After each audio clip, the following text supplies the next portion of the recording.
भारत देश के प्रबुद्ध नागरिकों,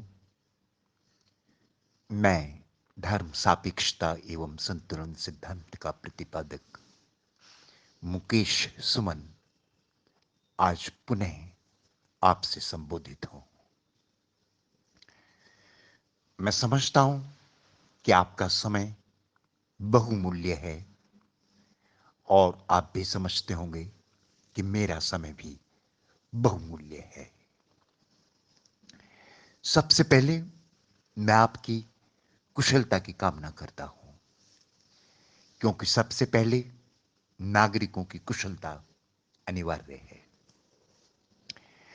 लगभग गत एक सप्ताह से देश का जो परिदृश्य है वह चिंतित करने वाला है। नूपुर शर्मा व नवीन जिंदल ने क्या कहा था, इसकी खोज मैंने गूगल पर बहुत की, किंतु अभी तक मुझे यह उत्तर नहीं मिला कि उन्होंने क्या कहा था। मैंने जिन व्यक्तियों से पूछा उन्हें भी इसकी सही सही जानकारी नहीं है। यह आवश्यक नहीं है कि आप अपने व्यस्त जीवन में हर समय किसी न्यूज चैनल से लगे रहें। इन परिस्थितियों के मद्देनजर हमें उन व्यक्तियों की रिपोर्टों पर ध्यान देना होगा जिनकी भावनाओं को ठेस पहुंची है। यह तो परिदृश्य बता रहे हैं कि मुस्लिम नागरिकों की भावनाओं को ठेस पहुंची है। जिस तबके की भावनाओं को ठेस पहुंची है, जाहिर सी बात है उन्होंने जो रिपोर्ट लिखवाई है उसमें निश्चित ही अनिवार्य रूप से नुपुर शर्मा व नवीन जिंदल के वक्तव्यों का ब्यौरा दिया होगा कि हमारी भावनाओं को इस बयान के कारण ठेस पहुंची है। वह बयान न्यायालय में पहुंचेगा और न्यायालय इस बात को तय करेगा कि वह वास्तव में हेट स्पीच है या उसका कोई ऐतिहासिक सबूत है। डिबेट में ऐतिहासिक तथ्यों का उल्लेख करना अपराध नहीं है, किंतु यदि किसी तथ्य का ऐतिहासिक प्रमाण नहीं है तो वह अपराध की श्रेणी में आ सकता है। डिबेट में जितने व्यक्ति बुलाए जाते हैं वे सभी बहुधा पढ़े लिखे होते हैं, अपने अपने विषयों के विशेषज्ञ भी होते हैं। आप यदि सही हैं तो बड़ी से बड़ी बात हंसते मुस्कुराते हुए भी कह सकते हैं और हंसते मुस्कुराते हुए सुन भी सकते हैं। डिबेट का मुख्य उद्देश्य सत्य की खोज होता है, केवल अपना पक्ष रखना ही नहीं होता। इस विषय को मैं और आसान तरीके से कहता हूं कि जब दो साइंटिस्ट आपस में तर्क और प्रमाण देते हैं तो क्या वे आपस में लड़ते झगड़ते हैं? नहीं, वे कभी नहीं लड़ते झगड़ते। विपरीत विचारधारा रखते हुए भी वे एक दूसरे की उंगली पकड़कर सत्य की यात्रा तय करते हैं। फिर राजनीतिक और धार्मिक व्यक्ति इस तरह का तनावपूर्ण वातावरण क्यों बना लेते हैं? क्या इसका कारण कहीं न कहीं यह है कि मैं ही सही हूं? डिबेट में दोनों पक्षों को एक दूसरे की बात ध्यान से सुननी चाहिए और यह सोचना चाहिए कि हो सकता है दूसरा पक्ष सत्य के अधिक निकट हो।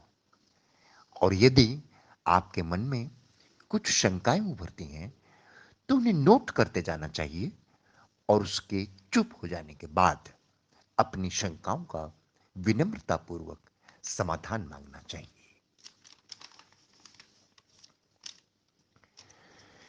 तो मैं आपसे कह रहा था कि लगभग 75% व्यक्तियों को यह पता नहीं है कि नुपुर शर्मा और नवीन जिंदल ने क्या कहा। मात्र यह कहने से बात नहीं बनती कि इनकी बातों से हमारी भावनाओं को ठेस पहुंची। अदालत में यह तो पूछा ही जाएगा कि किस बयान से आपकी भावनाओं को ठेस पहुंची।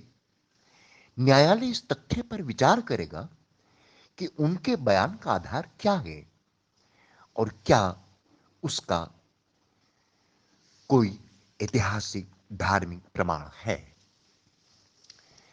जब रिपोर्ट लिखी गई है तो वह न्यायालय में जाएगी ही, लिखी गई है तो। इस श्रेणी की सभी रिपोर्टें न्यायालयों में जाती हैं। न्यायालय उचित समझेगा तो सजा देगा, उचित समझेगा तो नहीं देगा। यह सब परिस्थितियों और प्रमाणों पर निर्भर करता है, किंतु इसमें हिंसा का कोई स्थान नहीं है। हिंसा से आप ही दोषी बन जाते हैं।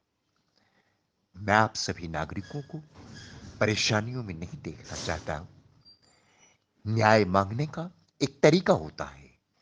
न्याय सड़कों से या बाजारों से नहीं मांगा जाता। न्याय न्यायालयों से मांगा जाता है।